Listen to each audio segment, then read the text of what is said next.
800 fires, 2 provinces under a state of emergency, 100 million people under a blanket of smoke, and a plume so large that satellites tracked it crossing an entire ocean to reach Europe.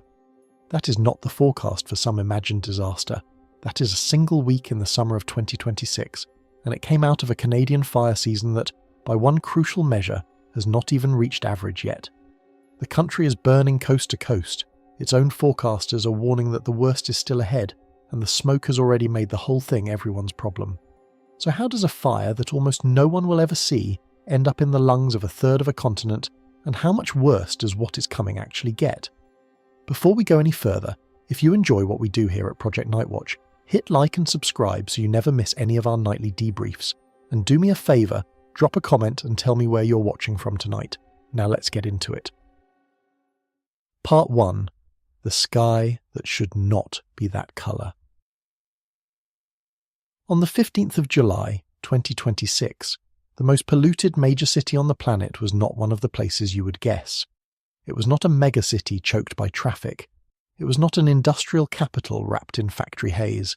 It was Toronto, a clean, modern, glass and water city of roughly 3 million people, woke up that morning under a sky the colour of a nicotine stain, and by the afternoon it sat at the very top of the global live rankings for the worst air quality on Earth. The city issued an orange alert.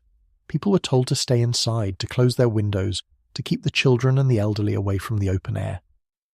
And the strangest part of the whole thing was this. There was no fire anywhere near Toronto. The thing making the air dangerous had travelled hundreds of kilometres to get there, and almost no one breathing it in would ever see the thing that made it. There is a bitter irony hidden in that. We tend to assume that the clean, green, prosperous places are the safe ones, that danger belongs to somewhere else, somewhere more industrial or more chaotic. But on that day, the rule inverted. A modern city with strict environmental standards, a place that has done a great deal to clean up its own air, found itself with the worst air on the planet, not because of anything it had done, but because of what was happening a long way away and drifting toward it. Cleanliness at home was no protection at all against a threat that arrived on the wind. That inversion, the safe place suddenly holding the worst air on Earth, is the first hint that this story does not obey the boundaries we expect it to. It helps to understand what that top of the rankings position actually is, because it is not a vague impression.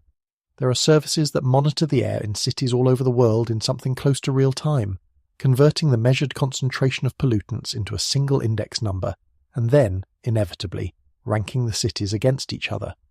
On an ordinary day, the top of that grim leaderboard belongs to the usual names, the sprawling industrial megacities where tens of millions of people and their machines pour pollution into stagnant air.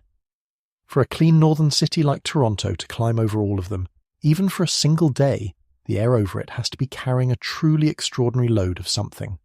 And the something, in this case, was not local at all. It was imported, delivered on the wind from fires burning in the province's own northwest and beyond. A payload of particles so dense that it lifted a G7 city to the #1 spot on a list it has no business being anywhere near. The orange alert that came with it is worth decoding too, because these colour-coded warnings are not decoration. They correspond to measured thresholds, levels of pollution, at which the health authorities are telling specific groups of people to change their behaviour. When a city issues an alert at that level, it is saying that the air has crossed from a nuisance into a genuine risk, first for the sensitive, the children and the elderly, and those with heart and lung conditions, and then, as it worsens, for everyone. People were advised to keep their windows shut, to cancel outdoor plans, to reduce the amount of air they pulled into their lungs at exactly the time of year when a northern city finally gets to live outdoors. The summer, the one season Toronto waits all year for, was being spent indoors, hiding from an enemy that had no flame and no face, and Toronto was only the most extreme single reading on a much larger map. The same week, across a huge sweep of the continent, people were living small versions of the same day. Parents kept children in from recess. Outdoor workers were told to take breaks or given masks. People with asthma noticed their chests tightening on their walk to work and did not immediately understand why. Ball games and outdoor events were cancelled or moved. Someone stepping outside for the first time that morning might catch the smell before they saw anything. That faint, unmistakable scent of a campfire, where there should be no campfire, drifting through a downtown or a suburb hundreds of kilometres from any forest. Millions of separate people in separate cities having the same quiet, uneasy realization at roughly the same time that the air itself had turned against them and that they could not point to why. That shared, distributed experience repeated across a continent is the human texture of this story, and it all traced back to the same source burning far to the north. That is the story we are following tonight, and I want to be honest with you from the first sentence, because it is not the story you might expect. You have probably seen the headlines about Canada burning. You have probably scrolled past a photograph of an orange horizon or a firefighter silhouetted against a wall of flame. But the flame is not really the point. The flame is happening in places most people will never go, in remote northern forest, along rivers with names you have never heard, in country so empty that a fire can grow to the size of a small nation before it threatens a single town. The danger in this story is not standing in front of the fire. The danger is in the air, and the air does not stay where the fire is. By the middle of July, Canada had crossed a line that turned a regional emergency into a continental one. 2 entire provinces had declared states of emergency. The government of Manitoba, a province larger than the state of Texas, declared a province-wide emergency and described the wildfire activity inside its own borders with a single word: unprecedented. The majority of the province sat under extreme fire danger. That phrase, extreme fire danger, is the top rung of a scale that fire agencies use to describe how readily the landscape will burn on a given day, and it is built from the things we will come back to later: the dryness of the fuel, the temperature, the wind, the humidity. At the extreme rating, a fire that starts will spread rapidly and burn intensely, and it becomes very difficult to control by direct attack. When most of a province the size of Manitoba is sitting at that rating simultaneously, you no longer have isolated fires in a manageable landscape. You have a landscape that is, functionally, primed to carry fire almost anywhere a spark lands. Next door in Saskatchewan, another state of emergency, with crews and soldiers thrown at dozens of fires that would not be contained. Across the country as a whole, something on the order of 857 fires were burning at once. More than 700 of them were classified as out of control, and on a single day in that stretch, roughly 21 brand new fires started from nothing. Try to actually picture 800 separate fires.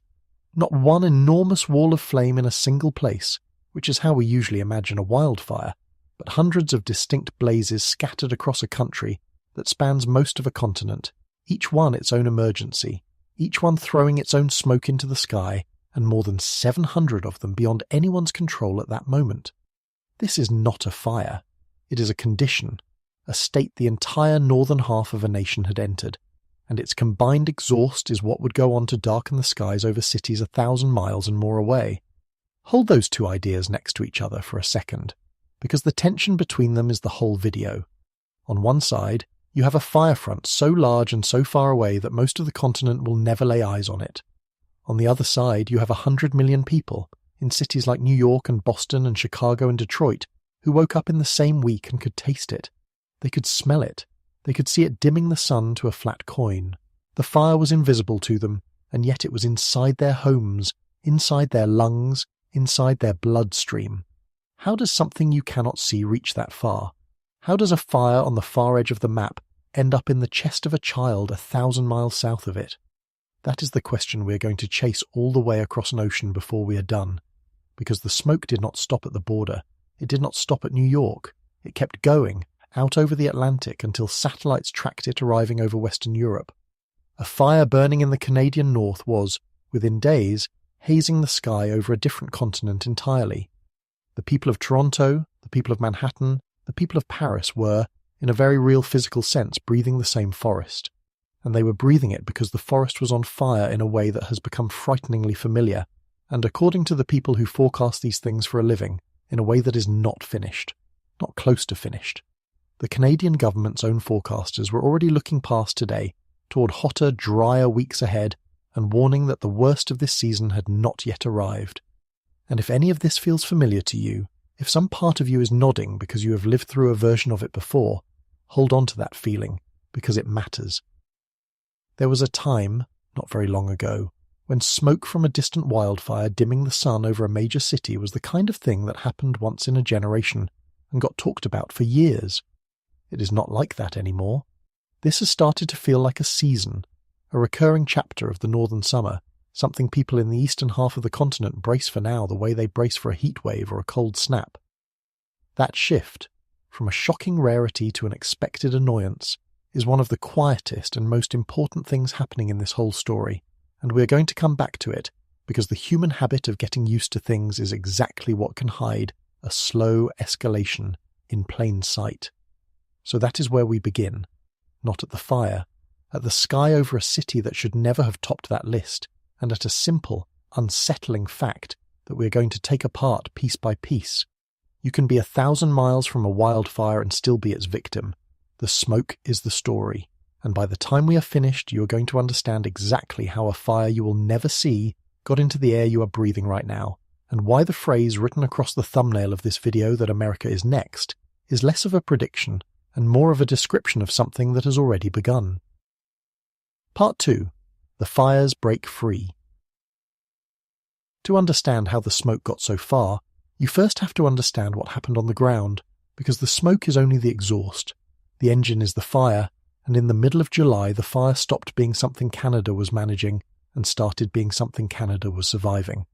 The word that agencies kept reaching for was containment, and containment is a strange, precise idea. A fire is not simply on or off. It is a perimeter, a line drawn around the burning, and firefighters measure their progress by how much of that perimeter they have secured. A fire that is 57% contained is a fire whose edge is under control for a little more than half its length. When you hear that a fire is only 11% contained, what you're really hearing is that almost the entire border of it is still alive, still advancing, still throwing embers into unburned fuel ahead of itself. The agencies that track this actually sort fires into categories, and the categories tell the story better than any single photograph could. A fire can be classified as being held, meaning it is not expected to grow past its current boundaries under present conditions. It can be listed as under control, meaning the perimeter is fully secured, or it can be labelled out of control, sometimes phrased as not yet under control, which means exactly what it sounds like, that the fire is still spreading and its edge is not contained. A related distinction sits underneath all of that, which is the level of response, whether a fire is receiving full suppression effort, a modified effort, or simply being monitored because it burns in country too remote or too dangerous to reach. When you hear that around 60 of the active fires were under full response, that is the number of blazes important enough and reachable enough to throw everything at. The rest were being held, monitored, or fought with whatever was left over. In mid-July, more than 700 fires across Canada were carrying that second label.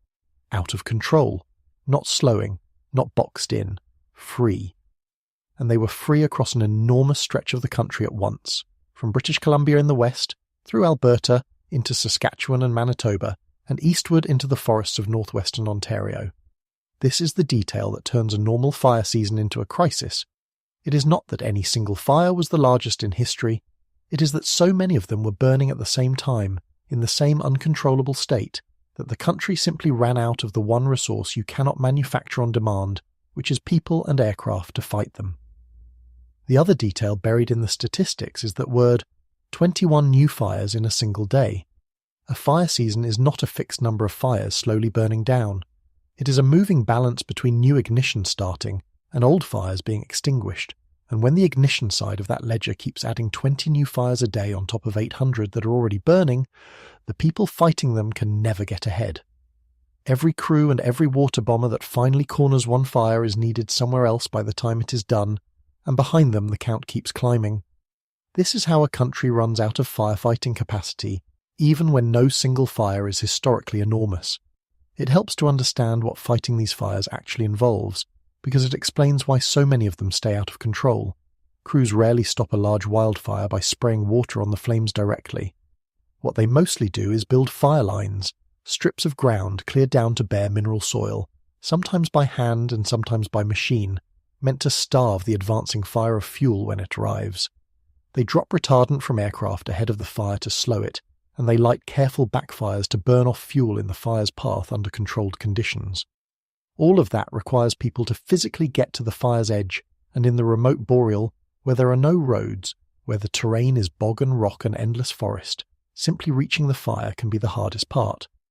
A fire burning where no crew can safely stand is a fire that will keep burning until the weather changes, and that is why so much of the northern landscape can be on fire at once with so little that anyone can do about it in the moment. It is death by 1,000 simultaneous cuts, and there is a whole system built to handle it, a national and international arrangement in which provinces and countries lend each other crews and aircraft when one of them is overwhelmed. That system works beautifully when one region is burning and the others are calm. It strains badly when everyone is burning at once, and in the middle of July, from the Pacific coast to the forests east of Winnipeg, everyone was. That is why the soldiers came. When a province declares a state of emergency, it is unlocking powers and resources it does not use in a normal year. It is worth pausing on the size of what we are describing, because Manitoba is not a small place. It is a province larger than the American state of Texas, larger than many countries, most of it forest and lake and rock stretching north toward the Arctic.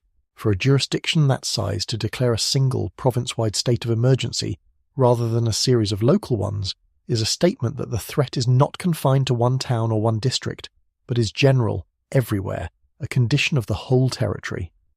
Manitoba did it province-wide, and the language its government used was not the careful, hedged language bureaucracies usually prefer.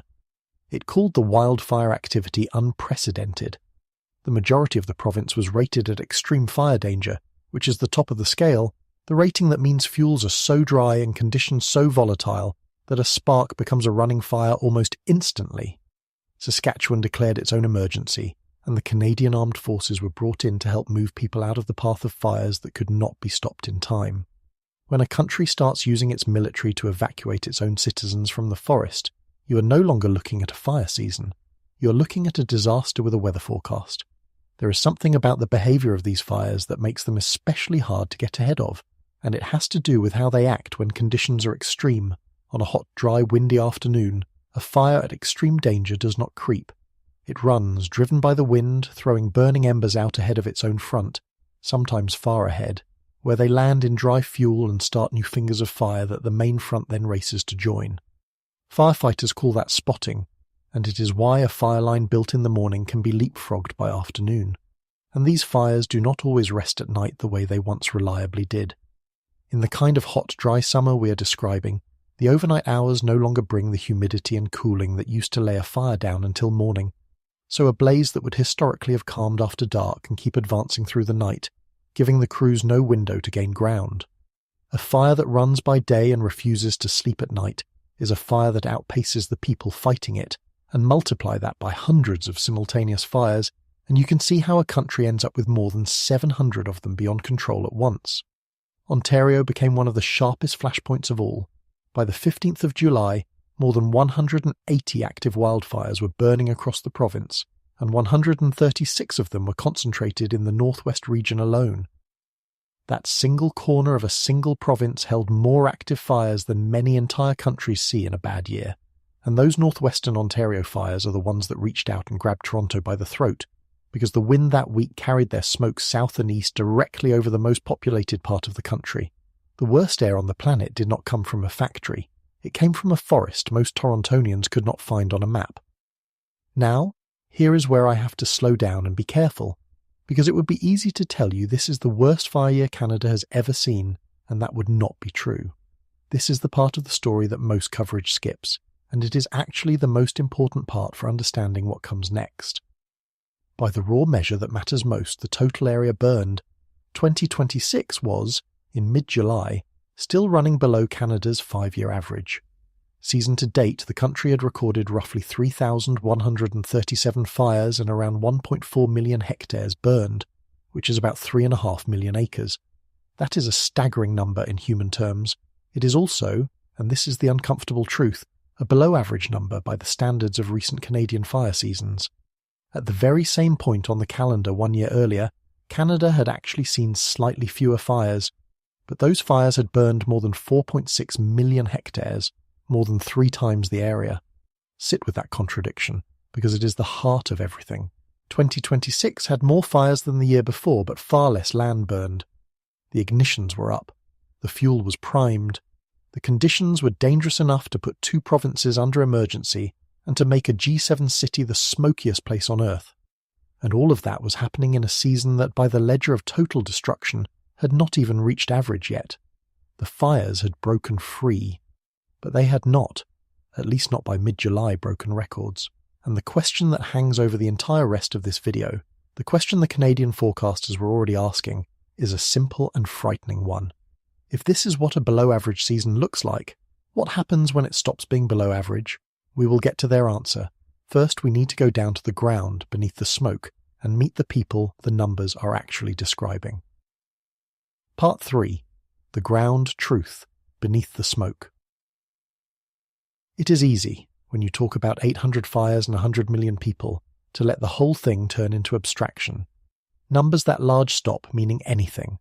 So before we follow the smoke up into the sky and out across the ocean, I want to bring it all the way down to a single small town in Manitoba called Lac-du-Bonnet, because what happened there is the part of this story that the smoke hides.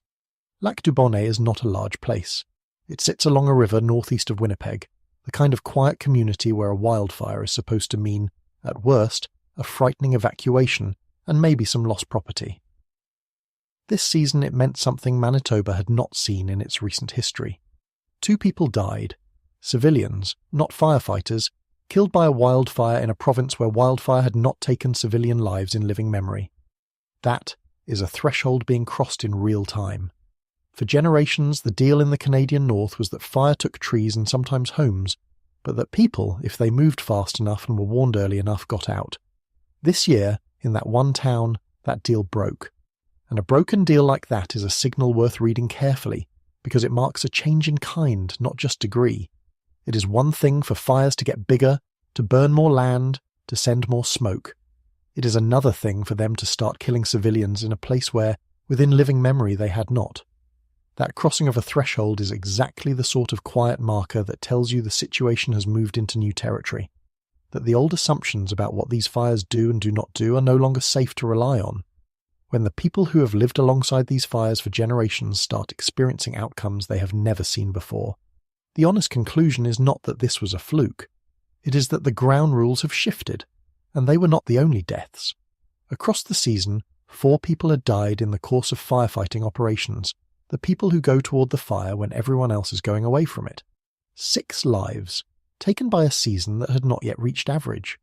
That is the human exchange rate hidden inside a below-average statistic, and it is worth holding on to as we go higher and wider, because it is very easy to talk about smoke plumes and jet streams and forget that underneath the plume, on the ground, people are burying their neighbours.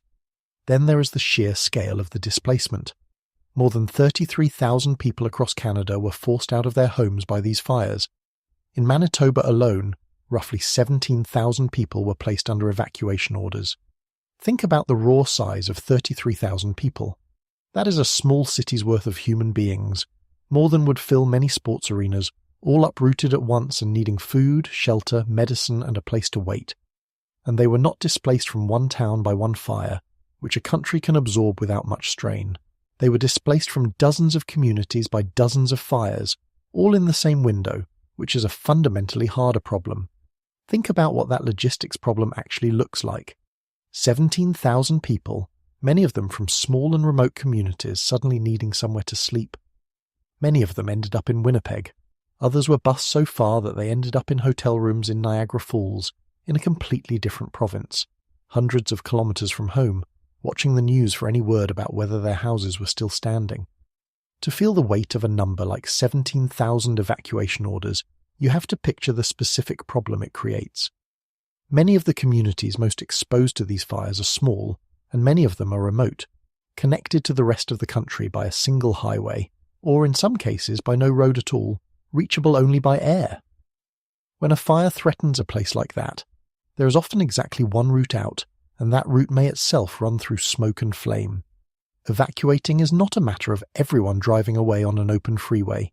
It can mean staging aircraft to lift people out of a community with no other exit, moving the sick and the elderly first, and doing it all against a fire that is setting the timetable. Once people are out, they have to go somewhere, and there is no warehouse of empty homes waiting. That is why evacuees ended up scattered so widely, thousands of them absorbed into Winnipeg, others sent all the way to hotel rooms in Niagara Falls in a different province, families sleeping in gymnasiums and hotel lobbies and spare rooms, waiting for a phone to ring with news about a house they could not see. And the burden did not fall evenly. It never does. Indigenous communities in Canada sit disproportionately in the remote forested regions where these fires burn hardest and where the roads out are fewest. As of the 13th of July, 9 First Nations had been directly impacted by the wildfires, and 6 of them had been fully evacuated, spread across British Columbia, Saskatchewan, Manitoba, and Ontario. Roughly 1,518 people from First Nations communities were displaced from their homes, and it was 2 of those Manitoba communities that the Canadian Armed Forces were sent in to help move. And for these communities, an evacuation is not simply a matter of inconvenience and lost property.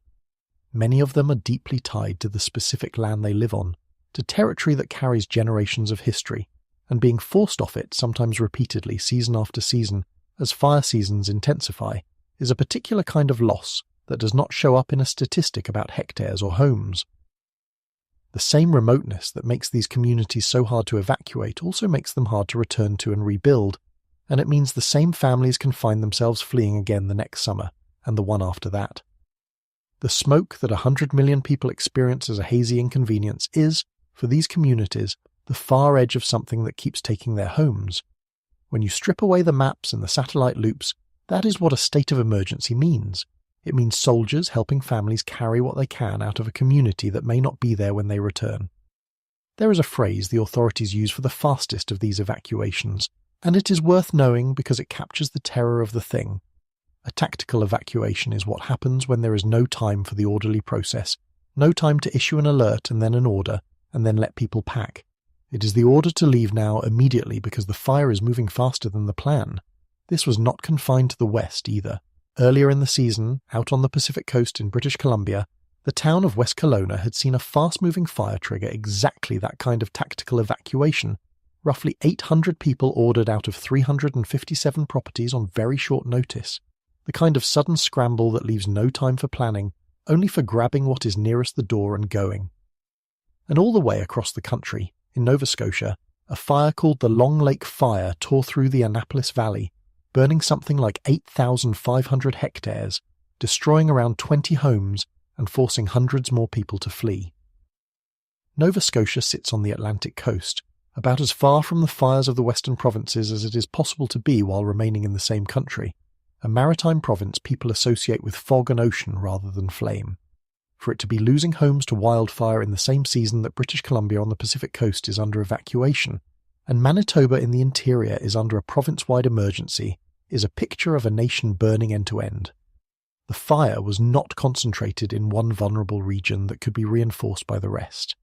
It was distributed across the entire span of the country, coast to coast to coast, which is precisely the situation that leaves no reserve of help to draw on. A country this size does not usually burn on both coasts and through its entire middle in the same season. This year it did. And that simultaneity is not just a geographic curiosity, it is the thing that breaks the safety net. Canada, like most large countries, manages fire on the assumption that when one region is overwhelmed, other regions and other nations can send help, crews and aircraft flowing to wherever the need is greatest. That assumption holds right up until everywhere needs help at once. When British Columbia is burning and Manitoba is burning and Saskatchewan is burning and Nova Scotia is burning in the same weeks, there is no calm region left to lend its people, and the families in the emptied towns are competing in a sense for a pool of rescue that has run dry. The evacuations, the military deployment, the scale of the displacement, all of it flows from that one hard fact. You cannot borrow your way out of a disaster that is happening to everyone simultaneously. For the people living it, the cruelty is in the waiting that comes after the escape. Getting out is only the first ordeal. Then comes the days or weeks in a shelter or a distant hotel watching the news, calling for information, not knowing whether there is a home to go back to, whether the fire that chased you out has moved on or moved in. That uncertainty is its own kind of injury, spread across tens of thousands of people at once, and it is completely invisible in a satellite image. From orbit, you see only the smoke, so that is the ground truth. 6 dead, tens of thousands displaced, whole communities emptied and scattered across provinces, soldiers on evacuation duty, 2 provinces under emergency. This is the reality that the smoke, in a grim way, actually conceals, because the 100 million people downwind experience none of it directly. They do not see the empty towns, They do not meet the families in the Niagara Falls hotels. What reaches them is only the exhaust, the faint grey veil over the sun, the smell, the warning on the phone. They are connected to all of this suffering by a thread of smoke, and most of them have no idea that the haze dimming their afternoon is the far end of somebody else's catastrophe. Now let us follow that thread. Let us go up into the sky and find out exactly how far it stretches and how it managed to put a Canadian forest into an American lung. Part 4. A plume. The size of a continent. A wildfire does not stay a local event, because a wildfire does not stay on the ground. When a forest burns at the scale we're talking about, it does not just produce heat and flame, it produces a column, a rising tower of hot air and combustion products that punches upward, sometimes for kilometres, until it hits winds high in the atmosphere that grab it and carry it. This is the mechanism that lets a fire escape its own geography. On the ground, the fire is trapped by rivers and lakes, and the slow work of the crews trying to contain it. But its smoke has no perimeter. Its smoke gets on the wind and leaves. A large enough fire can even build its own weather in the process, generating towering clouds of smoke and heat that climb high into the atmosphere the way a thunderstorm does, lofting particles far above the surface where the strongest and steadiest winds live. In the most intense cases, a fire can spawn its own storm clouds at the top of that rising column, complete with lightning, and that lightning can start brand new fires miles away, which is one more reason the number of active fires kept climbing rather than falling. A fire big enough can, in effect, seed its own offspring across the landscape ahead of it, and loft its smoke high enough to send it on an intercontinental journey.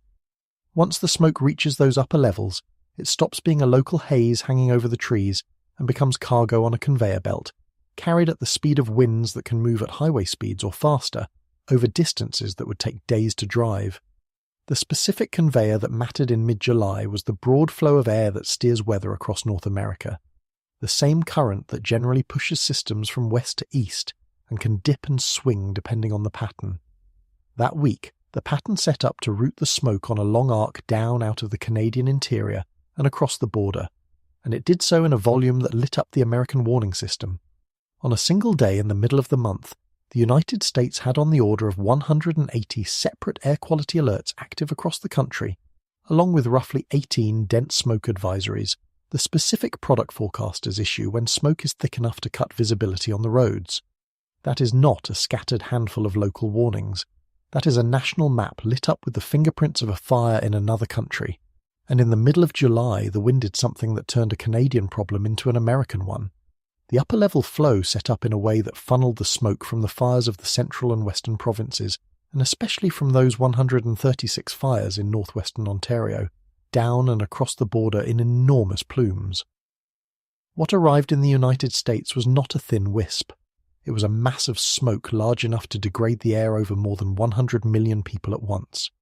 Let me say that number again slowly, because it is easy to let it slide past.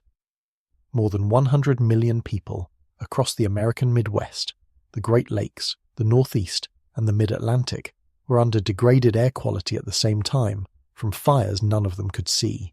100 million people is close to a third of the entire population of the United States. Put another way, 1 out of every 3 people in the country was, in the same stretch of days, breathing air fouled by fires in another nation, fires burning in country most of them could not have found on a map and would never have any reason to visit. That is the reach we're talking about. Not a town downwind of a fire, not a region, but a third of a continent's people, simultaneously, connected to a disaster they had no part in and could do nothing about. In New York, the skyline went soft and hazy, the tops of the towers dissolving into a brown murk, and visibility, the simple distance a person can see, dropped to somewhere between 2 and 5 miles. That is a startling thing to happen to open-air visibility in a major coastal city with no fog and no storm. The reduction was not weather in the ordinary sense. It was particles, billions of them, suspended in the air between you and the building down the street.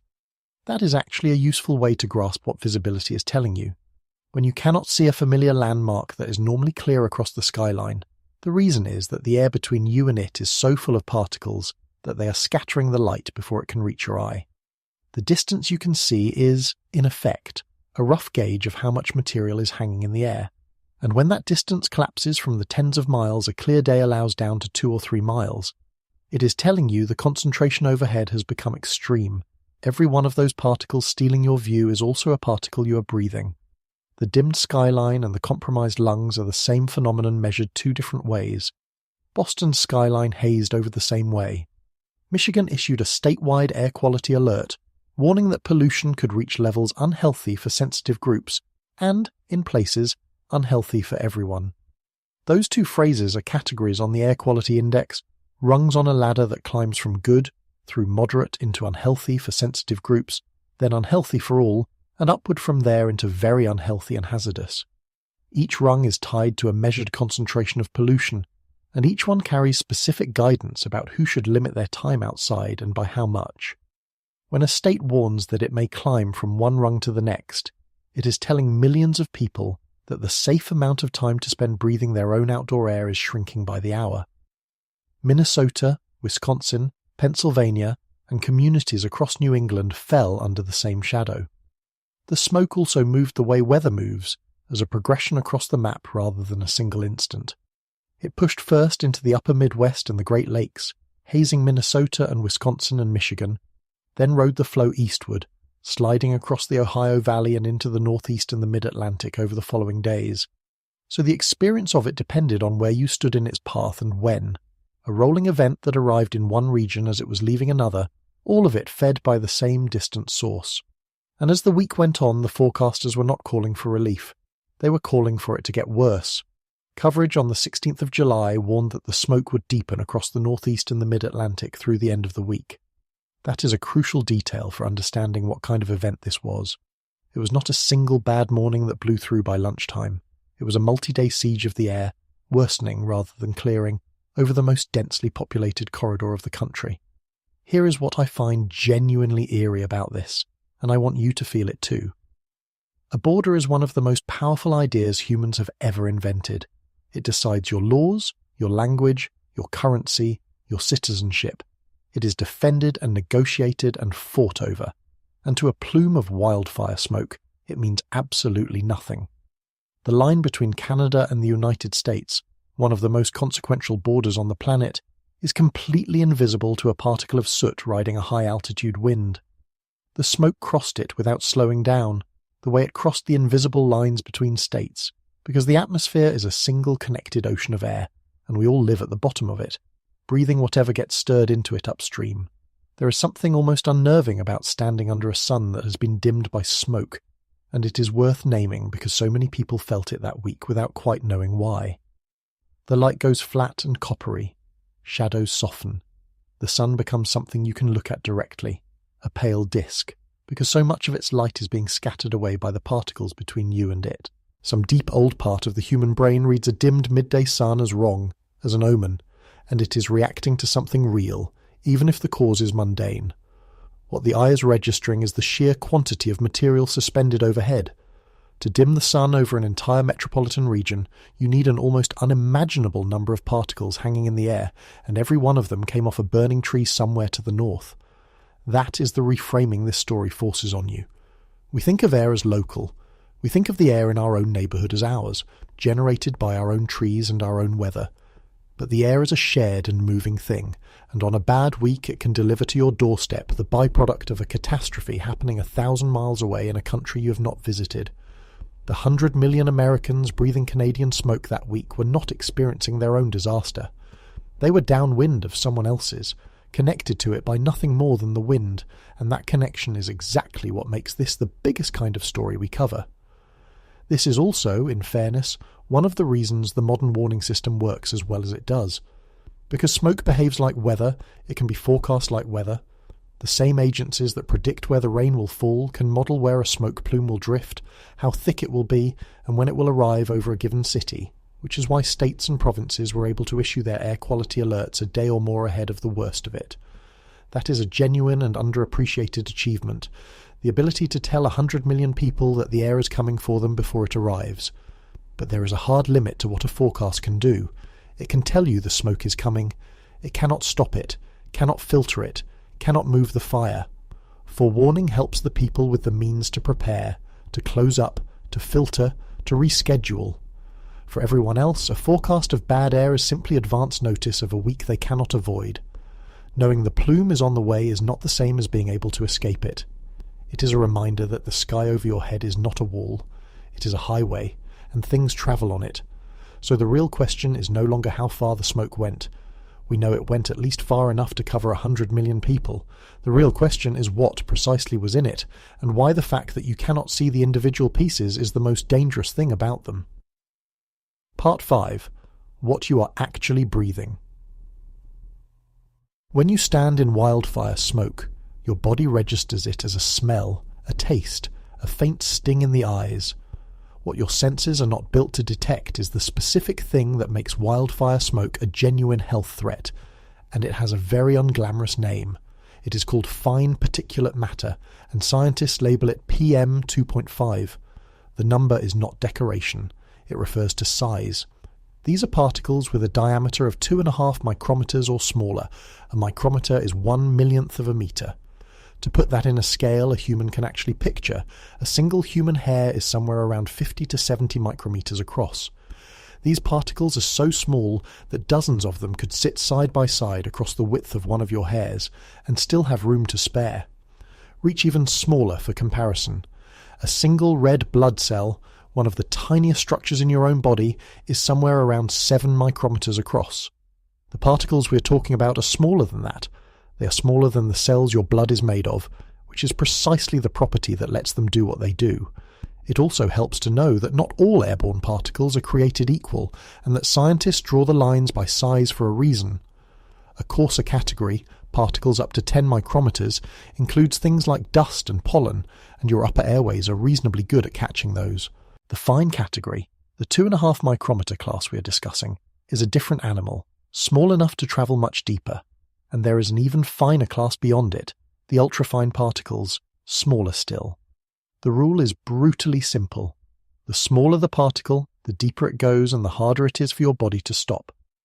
Wildfire smoke is dominated by exactly the class that is small enough to be dangerous and abundant enough to blanket a continent. And they are not a minor component of the smoke. They are the smoke, in the sense that matters.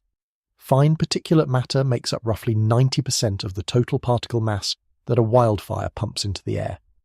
When you look at that brown haze over New York, you're looking, overwhelmingly, at a suspension of these tiny fragments of burned forest, each one far too small to see on its own, but present in such unfathomable numbers that together they turn the sun into a dull disk and drop your visibility to a couple of miles. The way we track this is by mass in a volume of air, measured in micrograms per cubic meter, and the numbers are small precisely because the particles are small. A microgram is 1/1,000,000th of a gram. On a clean day, the concentration of fine particulate matter might sit in the single digits by that measure. On a bad smoke day, it can climb many times higher, into the range where the air quality index tips into unhealthy, and then into hazardous. What is worth grasping is that even a reading that sounds tiny in terms of mass represents an astronomical number of individual particles in every breath you take, because each particle weighs almost nothing. You're not inhaling a few specks. You're inhaling millions of them with every lungful, a continuous deposition of microscopic debris for as long as you're in the smoke. The lightness of the material is exactly what makes it able to hang in the air and travel, and exactly what makes it so easy to breathe in without feeling that anything solid has entered you at all. Now, why does the size matter so much? Why is it the crucial fact rather than a piece of trivia? Because size is exactly what determines how deep into your body a particle can travel, and these particles are small enough to go almost anywhere. Your respiratory system is, among other things, a filtration system. Your nose, your throat, the branching passages of your airways, they are lined with defenses designed to catch inhaled debris and trap it before it can do harm, moving it back up and out.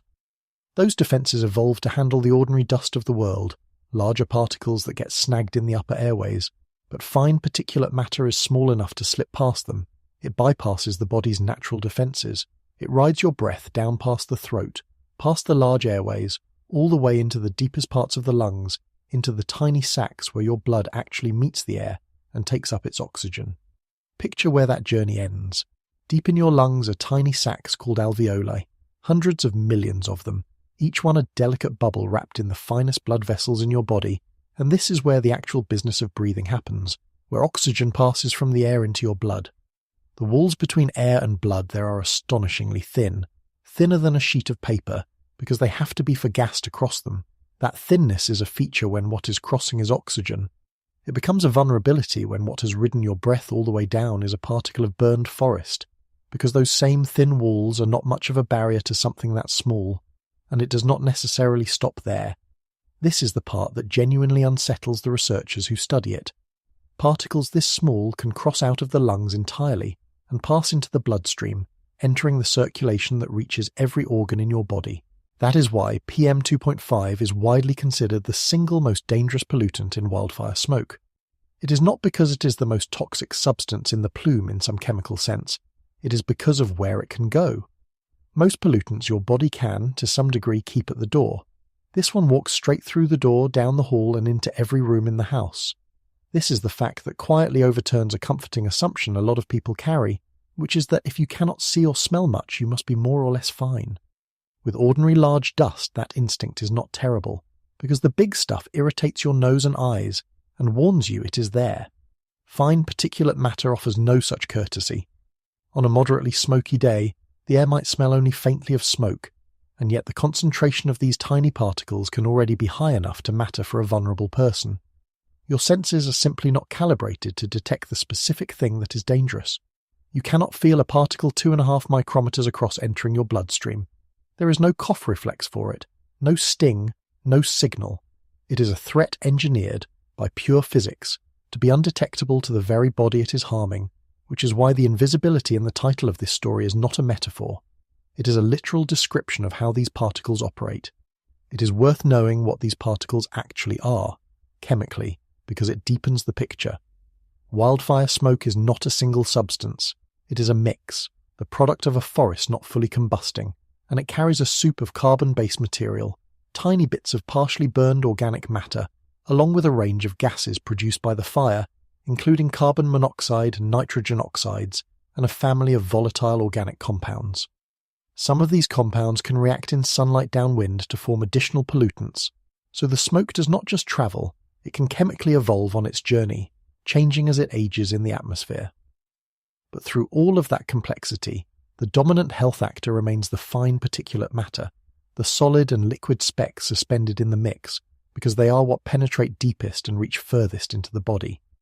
The gases matter, especially close to the fire, but for the 100 million people far downwind, it is the particles that define the danger. And there is a grim scale to think about here. When researchers try to estimate the total human cost of these smoke events, they do not just count the people who end up in the hospital during the worst days.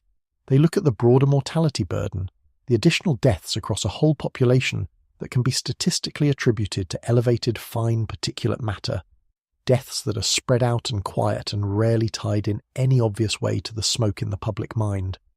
A person who dies of a heart attack or a respiratory failure during or shortly after a heavy smoke episode does not get counted the way a fire fatality does, but the statistical fingerprint of the smoke is there in the numbers when you look across a large enough population. So the true toll of a continental smoke event is not the handful of dramatic cases. It is a diffuse, largely invisible increase in illness and death across tens of millions of people, most of whom never connect their bad week, or worse, to a forest burning far away. So when we say 100 million people were breathing a fire they would never see, this is what we mean in the most literal physical way possible. They were inhaling microscopic fragments of a Canadian forest, fragments small enough to defeat every filter their bodies had and to lodge deep in their lungs or slip into their blood. The smoke was not merely around them, it was becoming part of them, particle by particle, with every breath, for as long as the plume sat overhead.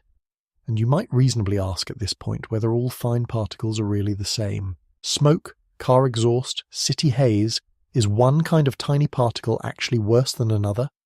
It turns out the answer is yes, and the reason wildfire smoke may be uniquely harmful is the next layer of this, and it is not comforting.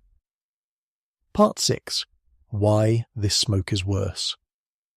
For a long time, the working assumption in air quality science was fairly simple. A microgram of fine particulate matter was a microgram of fine particulate matter, and what mattered was how much of it you breathed, not where it came from. Pollution was pollution. But as researchers gathered more data, especially from regions that get hit repeatedly by wildfire smoke, a more disturbing pattern started to emerge. The particles from wildfire smoke do not appear to behave like the particles from ordinary urban pollution. They appear to be worse, dose for dose, for your lungs. The numbers behind that claim are worth hearing plainly. Studies looking at respiratory hospitalizations have found that for every increase of 10 micrograms per cubic meter in wildfire-specific fine particulate matter, respiratory hospital admissions can rise by somewhere between about 1 1/3% and, at the high end, as much as 10%. Compare that to the same size increase in fine particulate matter from other non-wildfire sources, which is associated with a smaller rise, on the order of 0.2% to a bit over 1%. In other words, the same mass of particles, if it comes from a burning forest rather than from traffic or industry, can be several times more likely to put someone in the hospital for their breathing. The source is not a detail. The source changes the danger. This is the kind of finding that emerges from patiently comparing hospital records against air measurements over years in places that get hit by smoke repeatedly, and the observational evidence has pointed in the same uncomfortable direction more than once. Wildfire smoke is not just ordinary pollution that happens to arrive in a cloud. It appears to be its own, more aggressive category of hazard. Why would that be?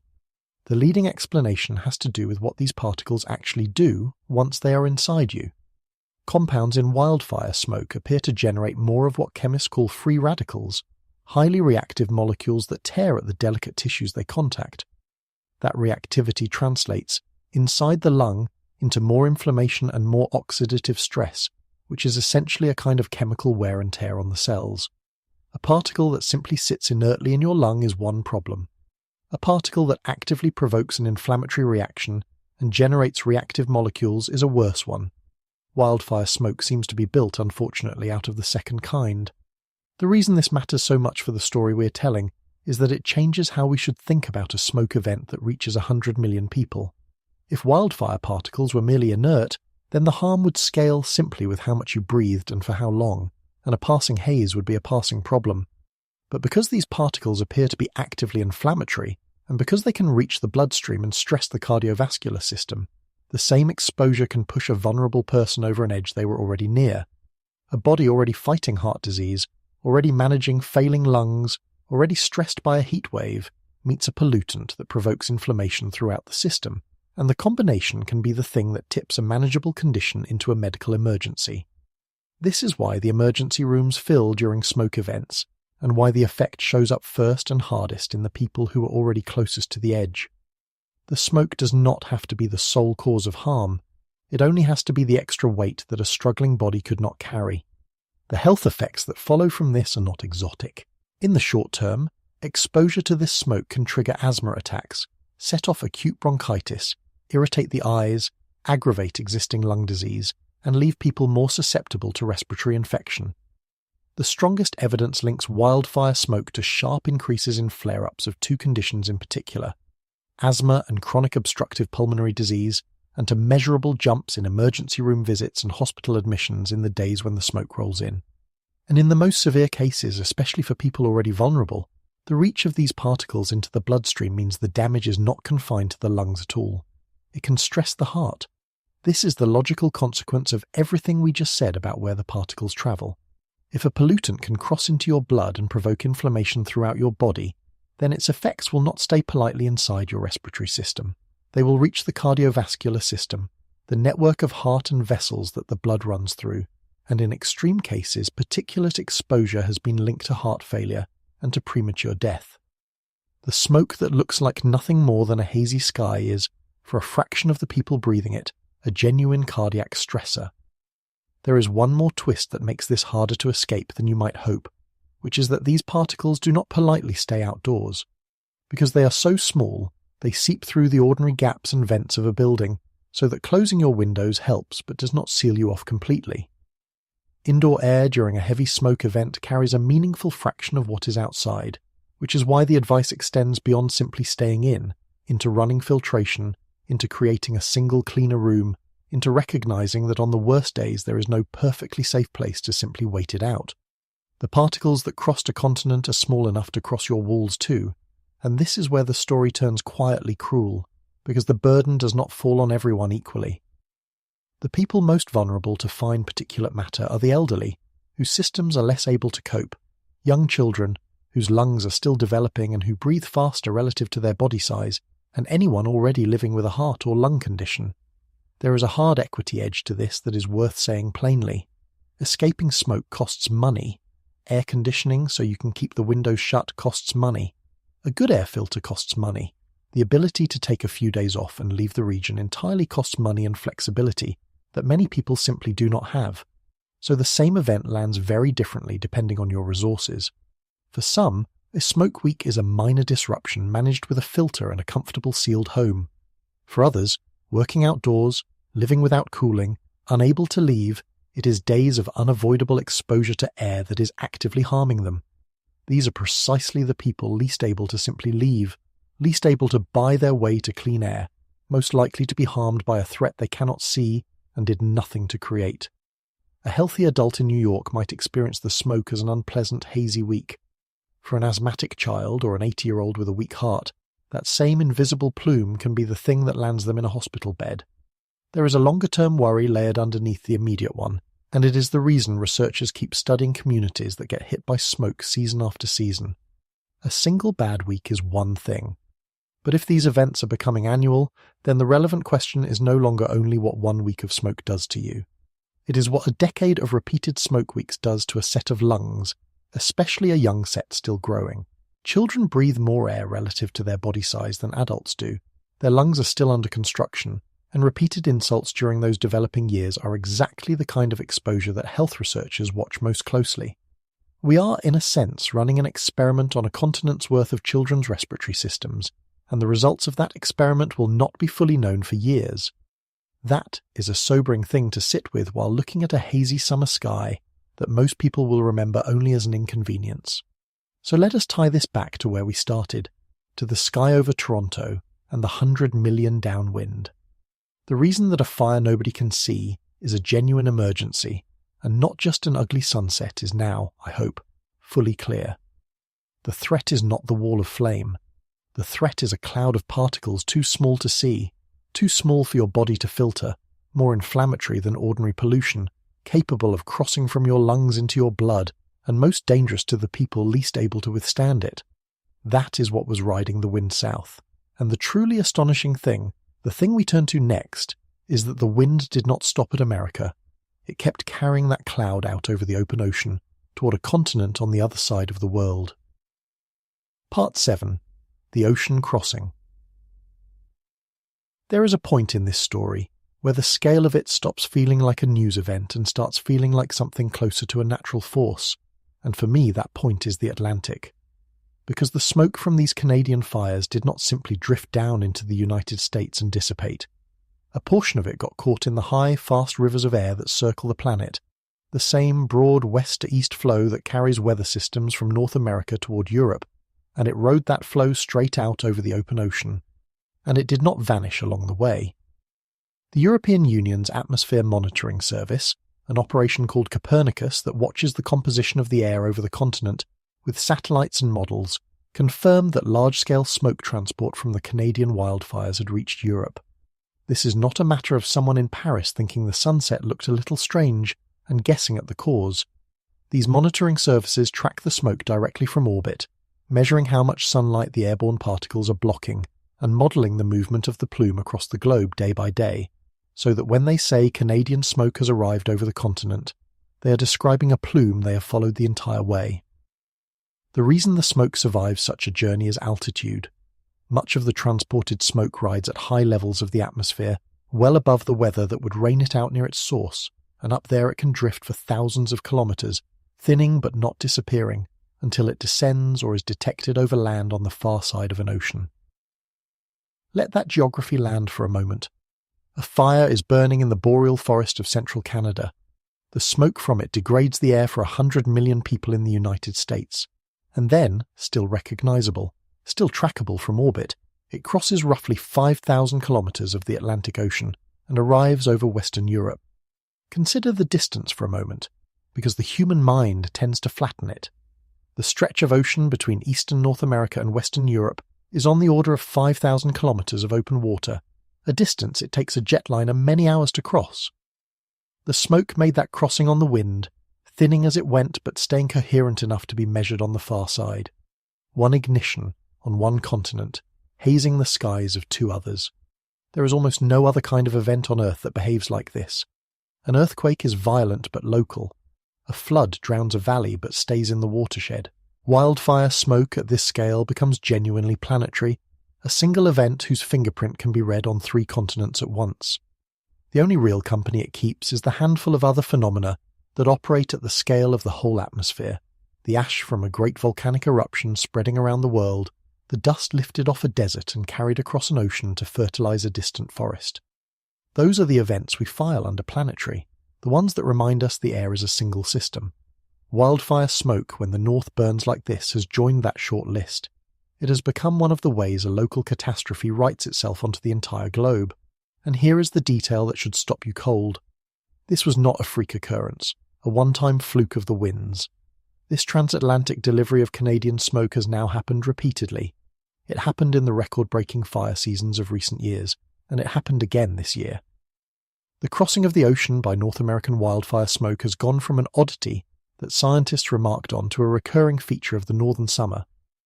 In the record fire seasons of the last few years, the same monitoring services documented plumes making the same journey.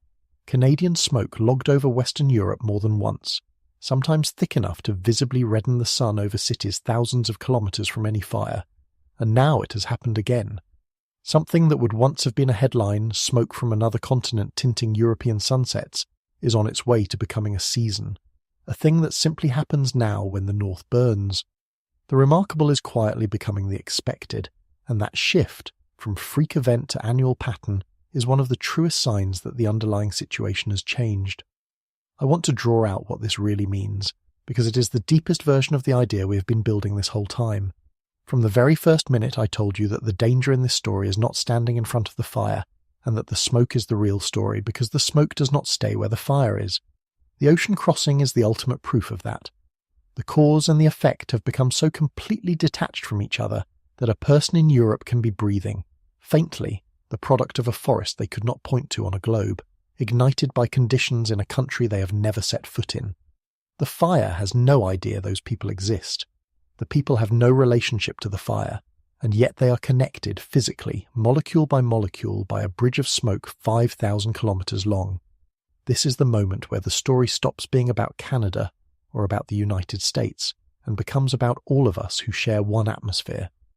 A wildfire has traditionally been treated as a national problem, a matter for the country whose forests are burning, and in terms of who fights it and who evacuates, it is. But the smoke does not accept that framing. The smoke makes a Canadian fire into an American health event and then into a European air quality reading, and in doing so it quietly rewrites where the consequences of a fire actually land. The people breathing it downwind had no vote in how the forest was managed, no say in the emissions and warming that helped dry it out, no way to fight the flames. They simply inherited the exhaust. And that raises uncomfortable questions with no easy answers about responsibility and shared risk across borders, questions that our old, nation-by-nation way of thinking about disasters is not really built to handle. The smoke is ahead of our politics.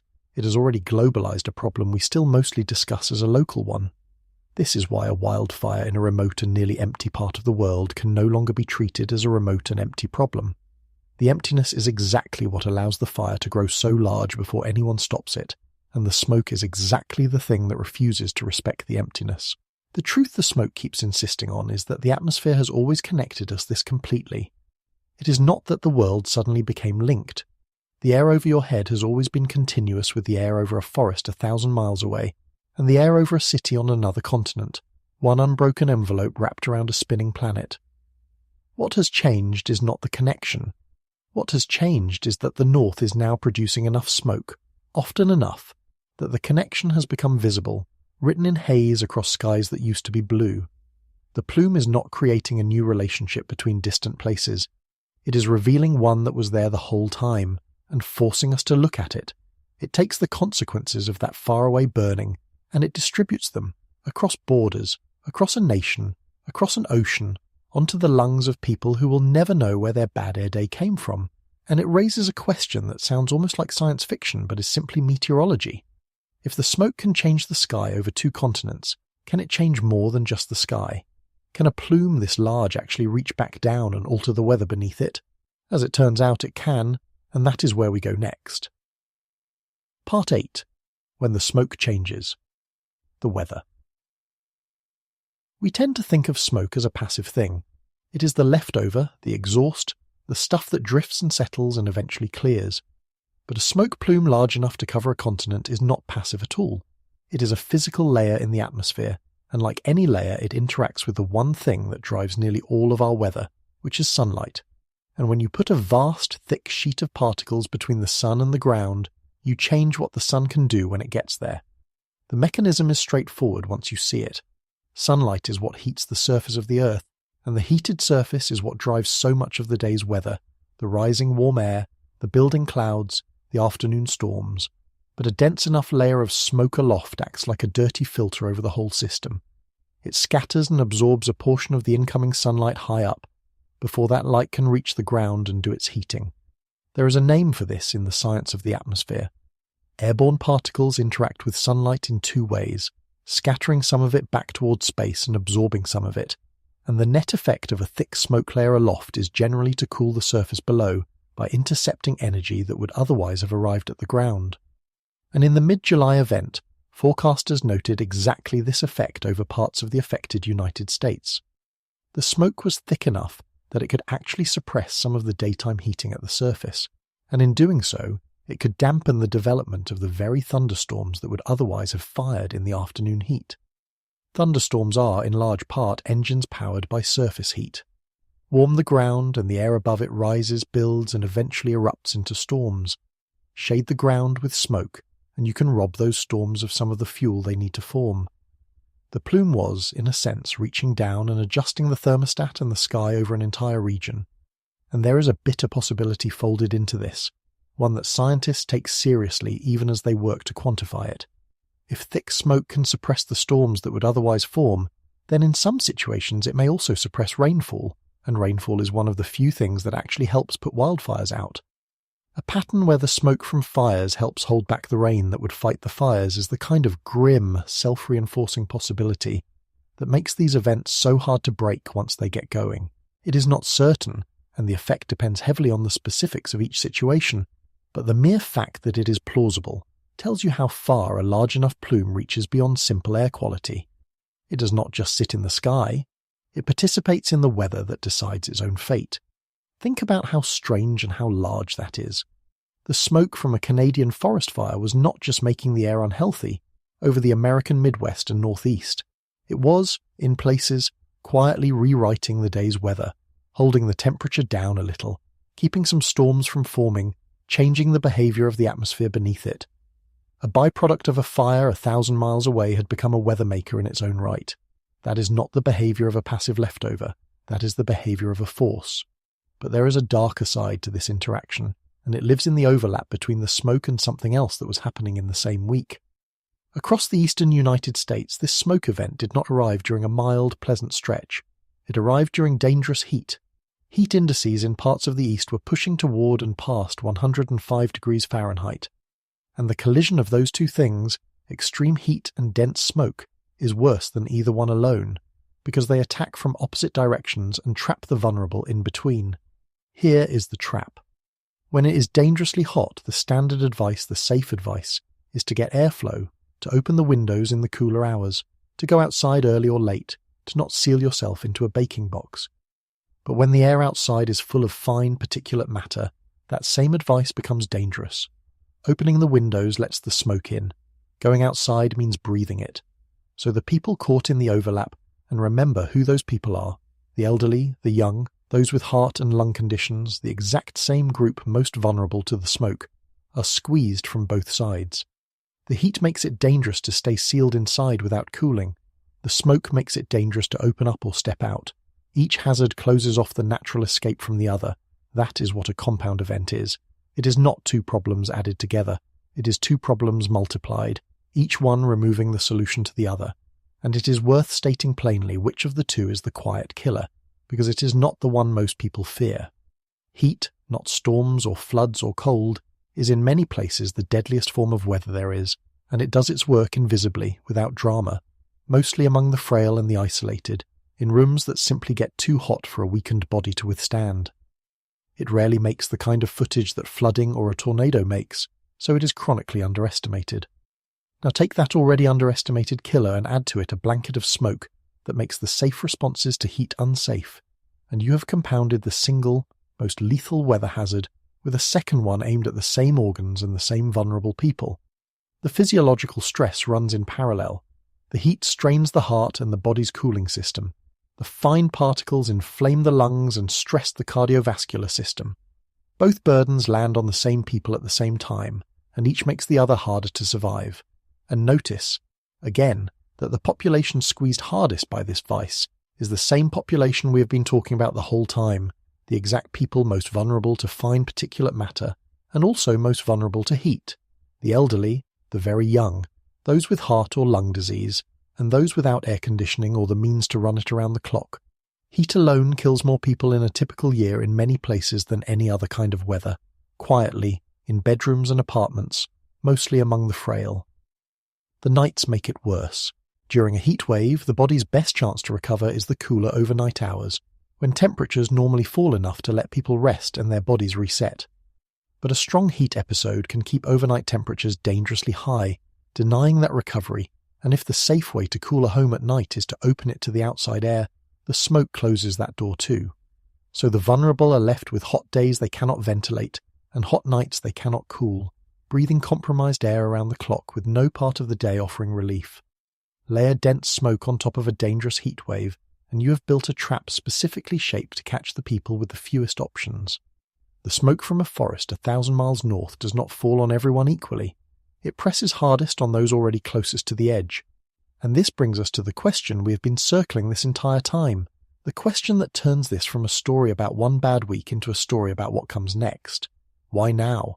Why is a below-average season still producing continental smoke, states of emergency, and a compound heat and smoke crisis? What is the machine underneath all of this that is drying out the forests and priming the fuel and steering the heat? Because if we can see the machine, we can start to understand the warning the Canadian forecasters were already issuing, that the worst of this was still ahead. Part 9. The Machine Behind the Fires. A wildfire needs 3 things, and only 3 things, to become the kind of monster we have been describing. It needs fuel, it needs an ignition, and it needs the conditions to let it spread. The ignitions in a normal Canadian summer come from a predictable mix of lightning and human activity, and there is nothing unusual about their existence. Lightning has been starting fires in the boreal forest for as long as there has been a boreal forest. The forest itself is, in some ways, built to burn. The spruce and pine that dominate the boreal carry resinous needles and branches all the way down to the ground, which means fire can climb from the forest floor straight up into the canopy and become what firefighters most fear, a crown fire that races through the treetops. The forest floor is layered with dry needles, moss and deadfall, and beneath that lies the peat we will come to shortly. In other words, the boreal is a landscape stacked with fuel from the soil to the crown, waiting for the right conditions. What changes a season from ordinary to catastrophic is not usually the sparks. It is the other 2 ingredients, the fuel and the conditions, and in 2026 those 2 had been loaded like a trap. Start with the dryness, because dryness is what turns a living forest into fuel. A green moist forest resists burning. The water in the leaves and the soil and the deadfall has to be boiled off before the material will catch and carry flame, and that moisture is a powerful brake on fire. Take the moisture away, and the same forest becomes something closer to kindling stacked across a landscape. And in this period, an enormous fraction of the continent was running dry. Drought is not a single on-off condition either. It is measured in tiers, from abnormally dry at the mild end, through moderate, severe and extreme, up to exceptional drought at the most punishing end. Looking at the drought picture across the contiguous United States in the same window, the numbers were sobering at every level. Nearly 2/3 of the lower 48, around 66%, was rated abnormally dry or worse. Just under half the country, about 46%, had reached at least moderate drought. Around 29% sat in severe drought or worse, and more than 1/10 of the country, close to 11%, was in the grip of extreme drought or beyond. That same broad pattern of heat and dryness extended up across the border into the Canadian regions that were burning. The brake had been released, not in one small area, but across a huge sweep of the continent at once. It helps to think about what dryness means at the level of the fuel itself. Every piece of wood, every needle, every layer of moss and peat holds a certain amount of moisture, and that moisture content is the single most important thing, determining whether it will burn and how fiercely. When the fine light fuels, the grasses and needles and small twigs dry out below a critical threshold, they will ignite from a spark and carry flame almost instantly. The heavier fuels, the logs, and the deep organic layers take longer to dry, but a prolonged drought and a persistent heat pattern will eventually pull the moisture out of even those, and once they are dry, they burn long and hot, and are extremely difficult to put out. A landscape in extended drought is a landscape where both the fine fuels and the heavy fuels have crossed those thresholds at the same time, which is what allows a fire to both start easily and, once started, burn deep and resist every effort to stop it. That is the physical meaning underneath a drought map. It is not just less rain, it is a whole landscape whose every component has been primed to catch and to hold fire. Now add the engine that dries things out and pushes the heat around, which in the summer of 2026 was a pattern of intense high-pressure heat. A heat dome parked over the central part of the continent. A heat dome is a dome of high pressure that sits in place, compresses and warms the air beneath it, blocks the cooling passage of storms, and bakes everything under it day after day. The mechanism is worth spelling out, because a heat dome is not just a warm spell. Under a strong ridge of high pressure, air is gently but persistently sinking from above, and sinking air warms and dries as it descends, which is why the ground beneath a heat dome bakes day after day under clear, cloudless skies. That same sinking, stable air suppresses the clouds and storms that would normally bring rain and relief, so the pattern feeds itself, the dryness deepening the heat, and the heat deepening the dryness. That relentless heat does two jobs at once. It pulls yet more moisture out of the forests and the soil and the deadfall, deepening the very dryness we just described, driving the moisture content of the fuel down toward the point where it will ignite from almost nothing. And it steers the atmospheric flow around its edges in ways that can carry the resulting smoke exactly where it went, south and east over the great population centres. The very system drying the forest into fuel was also arranging the delivery route for its smoke, and behind even that, there was a larger signal turning in the background of the whole planet's climate system, a signal in the Pacific Ocean called the El Niño Southern Oscillation. In this stretch, the relevant index had swung strongly into El Niño territory, a measure of ocean warmth in the tropical Pacific that reached nearly 1 full degree Celsius above normal. What makes it striking is the speed of the swing. In a relatively short span, that index had moved something like 1.5 degrees Celsius from the cool La Niña side of the ledger to clear El Niño conditions. The way this works is that the temperature of the tropical Pacific spread across a stretch of ocean so vast it defies intuition, changes how heat and moisture move through the atmosphere over the entire planet, shift the warmth of that one enormous body of water, and the effects ripple outward through the global circulation, altering the positions of the ridges and troughs that decide, thousands of kilometers away, whether a given region gets rain or drought, storms or stagnant heat. These large ocean atmosphere oscillations reshape weather patterns across the entire globe, nudging where it is wet and where it is dry, where it is hot and where it is cool, and a swing that fast and that large is exactly the kind of background shift that can help stack a continent's worth of heat and dryness into one dangerous summer. The oscillation does not light a single fire.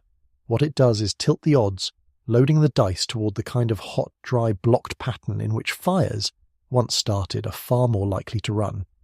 The speed of the swing in this case is part of what makes it notable. To move from clearly on the cool side of that oscillation to clearly on the warm side, a shift of around 1.5 degrees in that index in the span of a single sequence of seasons is a rapid reorganization of a signal that governs weather worldwide. And it did not arrive into a stable, well-watered landscape. It arrived on top of the drought we already described, on top of forests already primed, on top of a heat pattern already building. That is the theme worth holding on to about this whole machine. None of these ingredients is, by itself, a guarantee of catastrophe. Dry forests exist in mild years. Heat domes come and go. The Pacific Oscillation swings back and forth as it always has. What turns a summer dangerous is when they line up, when the dryness and the heat and the large-scale pattern all point the same direction at the same time, each one amplifying the others.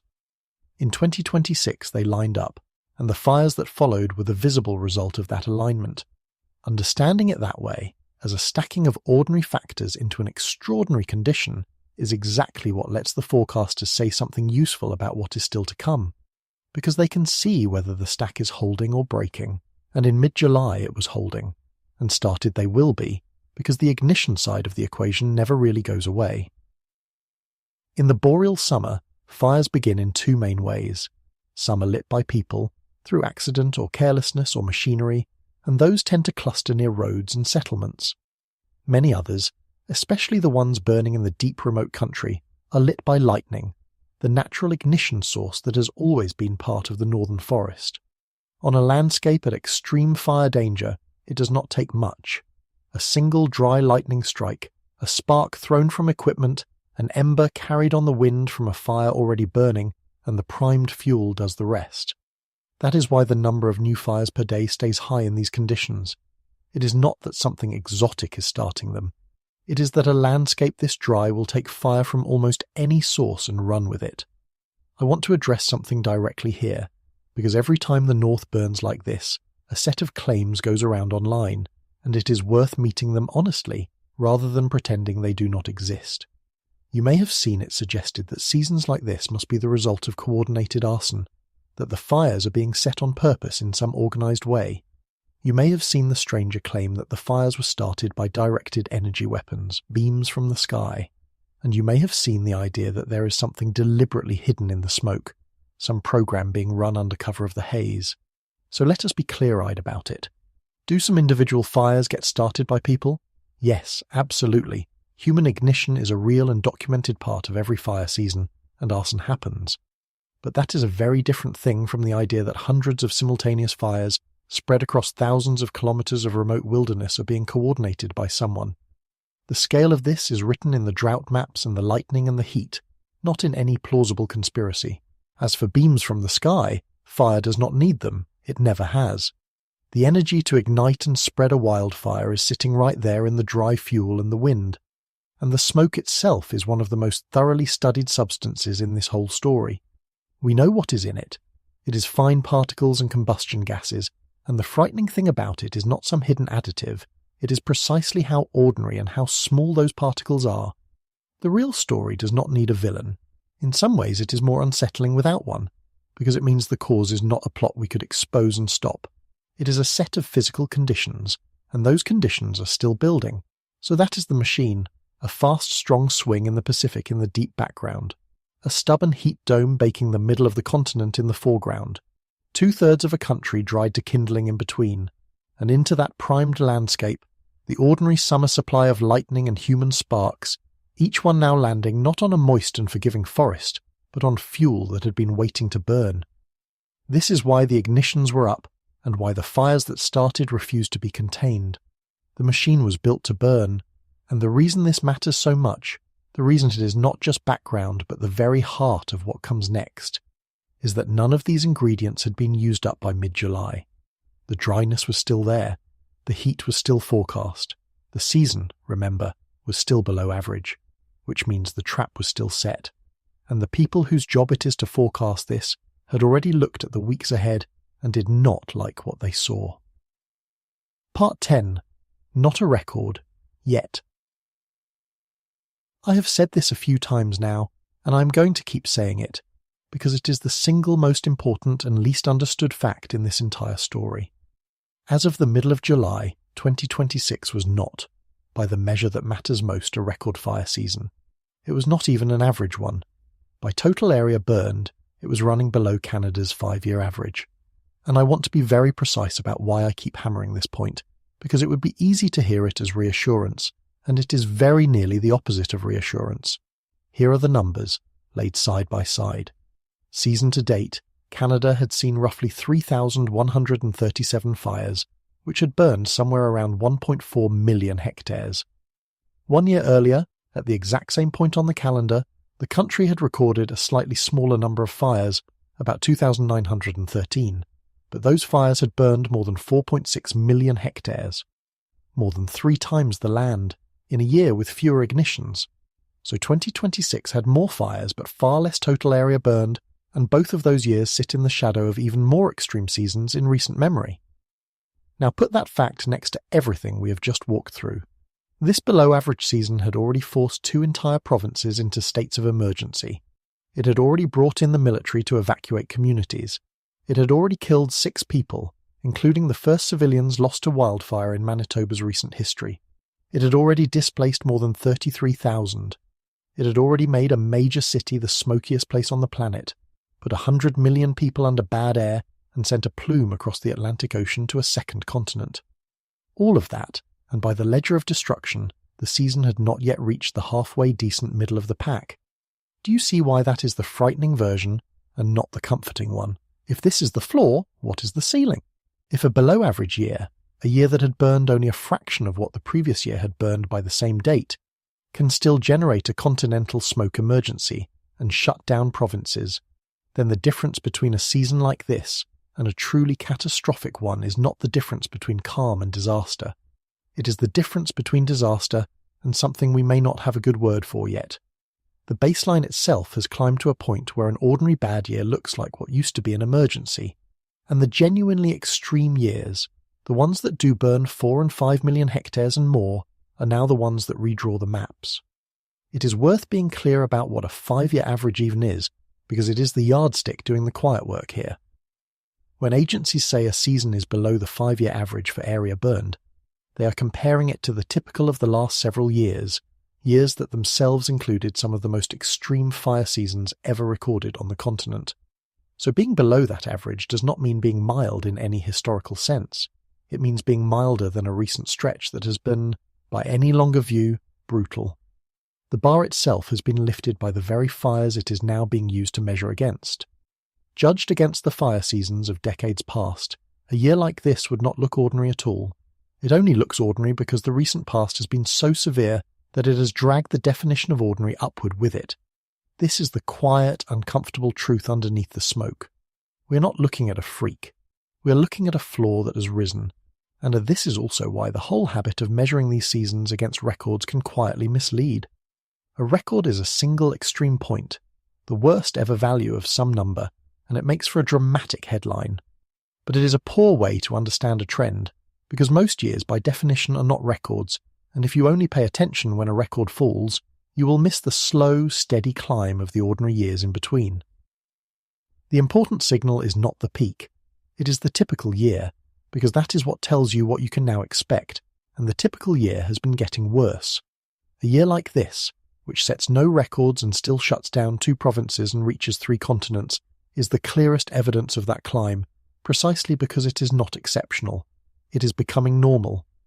A flaw that has risen tells you something the individual headlines never quite manage to, which is that the thing to watch is not whether any single fire breaks a record, but where the whole baseline has settled and where it is heading. To understand that, and to understand why the North in particular has become such a reliable engine of these events, we need to talk about what is actually burning up there, because the forest that is on fire is not just any forest. It is one of the largest storehouses of carbon on the surface of the Earth. Part 11. The Carbon in the Trees. Stretching across the top of Canada and around the entire northern crown of the world through Alaska, Scandinavia and Russia, is a band of forest called the Boreal.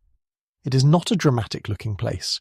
It is a vast, cold, quiet expanse of spruce and pine and fir, of bog and peat and thin soil, the kind of country that looks empty and endless from an airplane window, and it is one of the most important carbon reservoirs on the planet.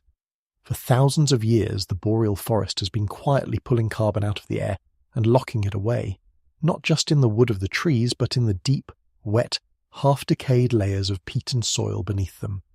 Some of that stored carbon has been accumulating for a very long time. The northern forest is in effect a bank, and what it holds on deposit is carbon, and it is not a small branch office. The boreal forms a nearly continuous belt around the entire top of the planet, one of the largest forest regions on Earth, and beneath much of it lies another reservoir, the frozen ground called permafrost, which locks away still more carbon in soil that has stayed frozen for a very long time. Between the trees, the peat, and the frozen soil, the northern latitudes hold a truly enormous share of the carbon that is currently kept out of the atmosphere. This is why fire scientists and climate scientists watch the boreals so intently. It is not because it is scenic, it is because it is one of the great carbon reservoirs of the world, and it is exactly the region now producing these enormous recurring fire seasons. Now think about what a fire does to a bank like that. When the boreal burns, it does not just consume this year's growth. It can burn down into those deep organic layers, into the peat and the accumulated dead material on and below the forest floor, releasing carbon that took centuries or longer to accumulate, and it puts that carbon back into the atmosphere, quickly as smoke and gas. And these ground fires have a disturbing habit that surface fires do not. Because they burn down into thick insulating layers of peat and root, they can smoulder underground slowly, sometimes surviving through the winter beneath the snow, hidden and nearly undetectable, only to flare back to the surface when the following spring dries things out again. Firefighters have a name for these. They call them holdover fires, or overwintering fires, and their nickname is even more vivid: zombie fires. Fires that will not die, that go to ground and wait, and that quietly extend the fire season across the boundary of the year itself. A forest that holds fire underground through the winter is a forest that has moved fire from an event into something closer to a permanent low-grade condition. A severe enough fire season can flip the whole equation. In a normal year, a forest is a sink, meaning it pulls down and stores more carbon than it gives off, quietly working on the side of stability. But the amount of carbon a big fire season can release is enormous, on a scale that can rival or exceed the emissions of entire industries for the year. So an extreme fire year can turn the northern forest for that year into a net source, a place that pumps out more carbon than it takes in, reversing the very role it is supposed to play. The land that is supposed to be helping absorb carbon becomes, for a season, one of the larger things adding it. The vault does not just stop accepting deposits, it throws its holdings into the sky. And this is where scientists start to talk, carefully, about a loop, and I want to present this exactly as carefully as they do, because it is a mechanism under study, not a settled prophecy for any single summer. The concern runs like this. A warming climate dries the northern forests and lengthens their fire seasons. Those drier, longer seasons produce bigger fires. Bigger fires release more of the stored carbon, and released carbon is itself one of the things that contributes to warming. Each turn of that wheel makes the next turn a little easier. It is the shape of a feedback, a process that can, at least in principle, help drive itself. There is an additional wrinkle in the far north that makes scientists especially watchful, and it is the permafrost.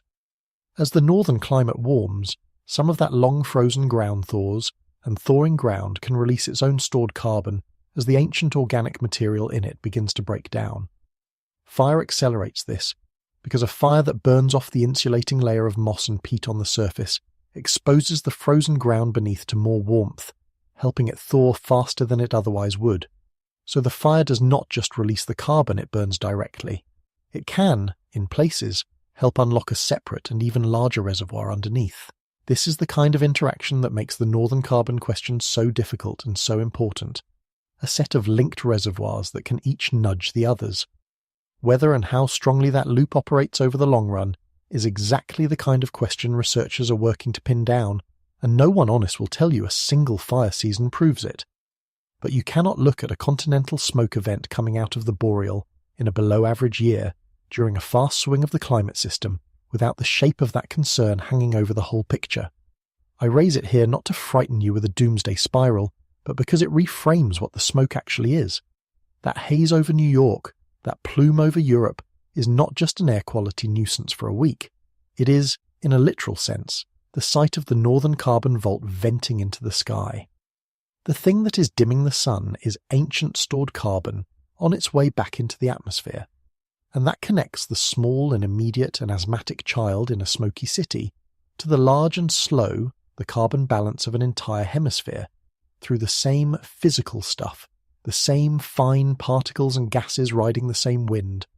The fire you will never see is not only in your lungs, it is part of a much larger accounting that stretches across the whole top of the world.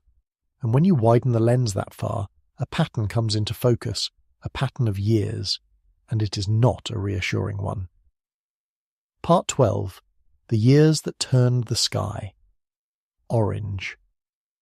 If you live in the eastern United States, there is a decent chance you already have a memory that belongs to this story, even if you have never thought of it as connected to Canada at all.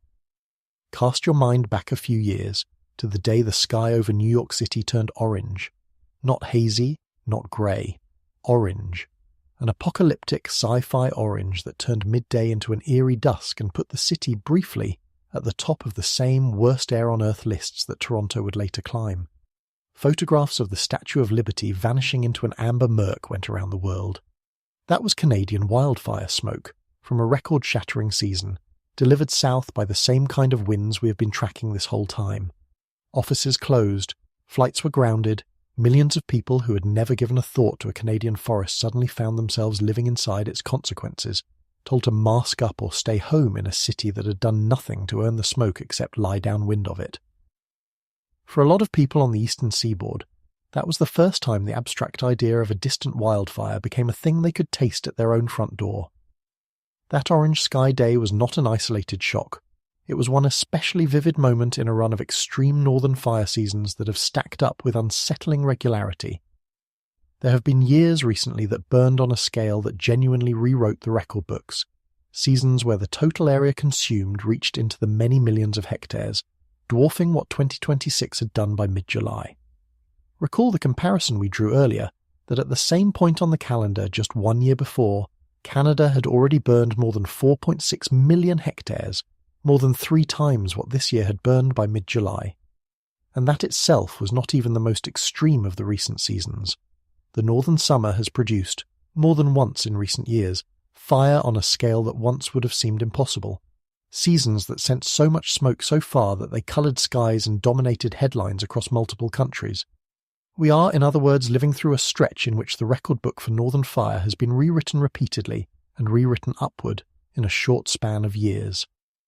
And now, here we are again, in a year that is not even a record setter by those standards, watching the same movie play out, the same smoke, the same cities, the same crossing of the ocean, when a thing that used to be a generational shock starts happening on something like a yearly rhythm. It stops being an event and starts being a climate, in the oldest sense of that word, the characteristic weather of a place and time. There is a phrase researchers use for the stretch of the year when conditions are ripe for fire, the fire weather season, and one of the clearest signals in the data is that this window has been getting longer. The season starts earlier in the spring and runs later into the fall than it used to across large parts of the fire-prone world, which means more days per year when the landscape is ready to burn, more chances for ignition to meet dry fuel, and, on the smoke side, more of the year when a major plume can form and travel.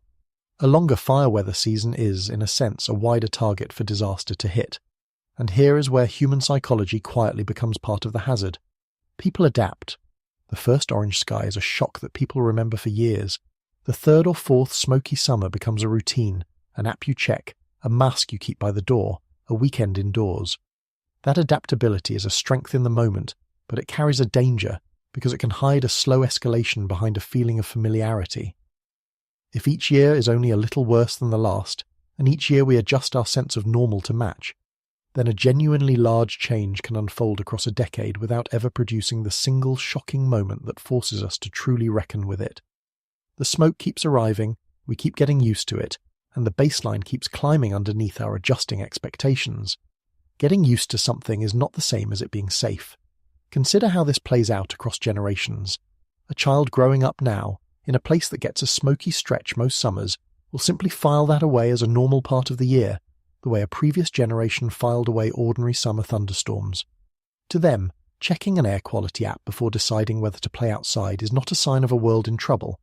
It is just how summer works. They have no memory of the summers before, when the sky did not do this, so they have no internal alarm that something has changed. And that is exactly how a slow shift becomes invisible. Each generation inherits a slightly worse normal and treats it as the baseline, so the change never registers as a change to the people living through it. The only way to see it clearly is to deliberately hold the past and the present side by side, to remember that a smoke-darkened sky over a major city was, not long ago, a rare and shocking thing, and to refuse to let it quietly become ordinary. Naming the shift is the one defense against sleeping through it. And that is the real reason to hold the record years and this below-average year in the same thought. It is not that any one of them, alone, proves anything. It is the clustering. It is the fact that the extraordinary seasons and the merely serious ones are now arriving close enough together that they blur into a single ongoing condition. Individual fire years vary enormously, and they always have. One year is quiet, the next is monstrous, and the year after is somewhere in between, and this natural variability is real and important, and a reason not to overread any single summer. But when you step back far enough to see a decade at a time, and you notice that the sky over major cities keeps turning colours it should not, and that the smoke keeps reaching a second continent, and that a below-average year keeps looking like this, the honest word for what you are watching is not a coincidence. It is a trend, and trends are what let you say something about tomorrow. Which is exactly what the people who forecast Canada's fire seasons were doing. They were not just cataloguing today's disaster. They were looking at the shape of the season, at the machine still primed and running, at the fuel still dry and the heat still coming, and they were making a call about what was still ahead. And their call is the thing this entire video has been building toward, the answer to the question written across the thumbnail. The reason the phrase America is next is not a threat but a forecast. So let us end where the forecasters are looking, not at what has already burned, but at what is coming. Part 13. What is coming? Here is the sentence that should stay with you after everything else in this video fades. Everything we have described, the 2 provinces under emergency, the 6 dead, the tens of thousands displaced, the 100 million under smoke, the plume over Europe, all of it happened in a season that Canada's own forecasters were describing not as the peak, but as the beginning of the dangerous stretch.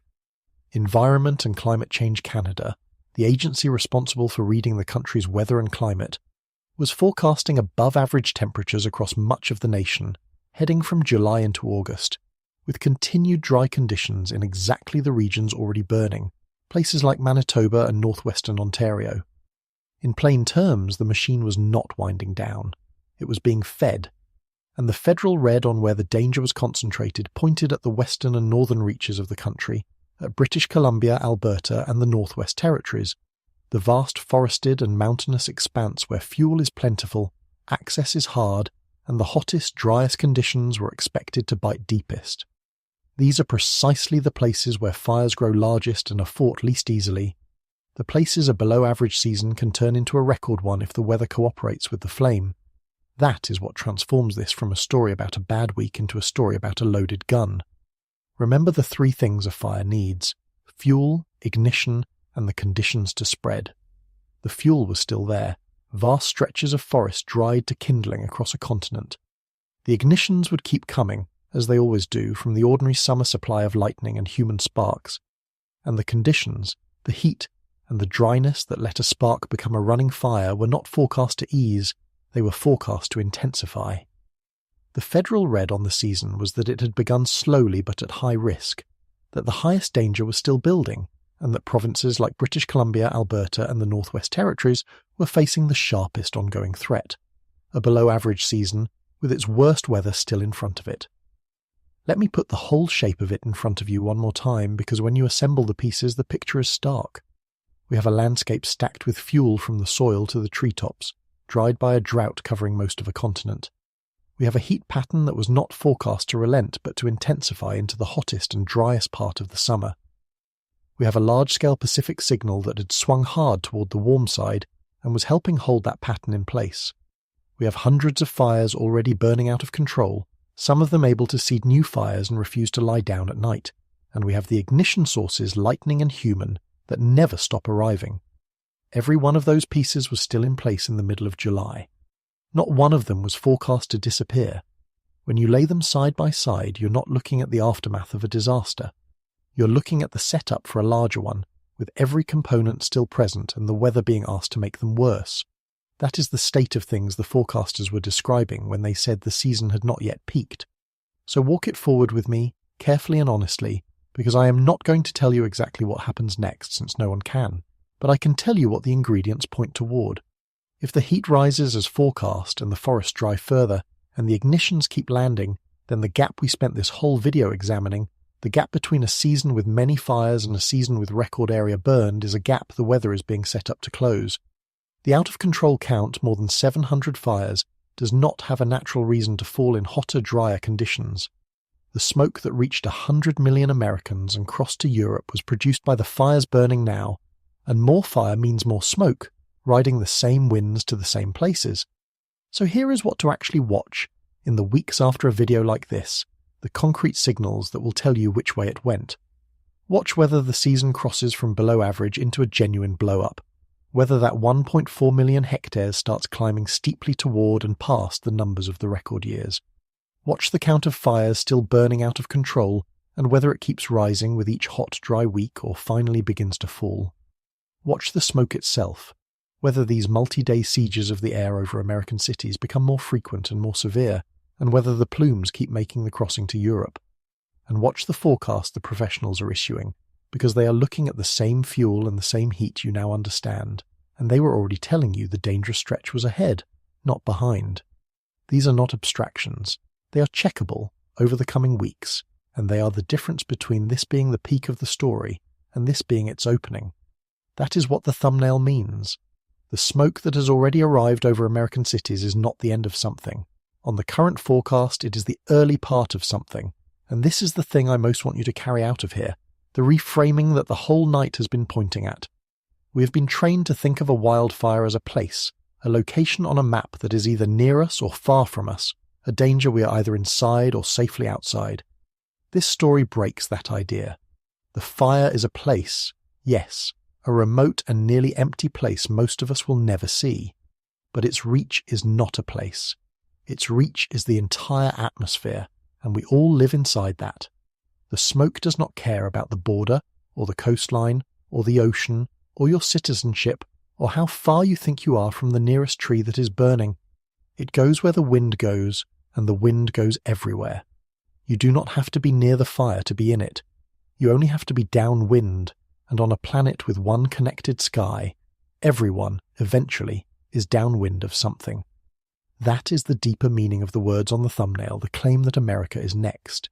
It is not a threat, and it is not a guess about some distant future. It is a description of a mechanism that has already engaged. The smoke has already crossed the border. It has already reached 100 million people. It has already crossed an ocean. The fires that produced it are still burning, still out of control by the hundreds, in a season the forecasters say has not yet peaked, on a landscape still primed and under a sky still forecast to get hotter and drier. When you understand the machine, the phrase stops being ominous marketing and becomes simple cause and effect. More heat, more dryness, more fire. More fire, more smoke, the same winds, the same cities. The next chapter is not being predicted so much as it is being set up, in plain view, by conditions we can measure right now. Which leaves us with the question that started all of this, and that I still cannot fully answer, and neither can anyone else. If this is what a below-average season looks like, a season the forecasters say has not yet reached its worst, with 100 million people already breathing a fire they will never see, and the hottest, driest week still ahead, then what, exactly, is coming when the season stops being below average? The forest is still dry, the heat is still building, the fires are still free, and the only honest thing to say, watching all of it at once, is that the smoke over your city may not be the story ending. It may be the story starting. So keep your eyes on the sky. It has been trying to tell you something.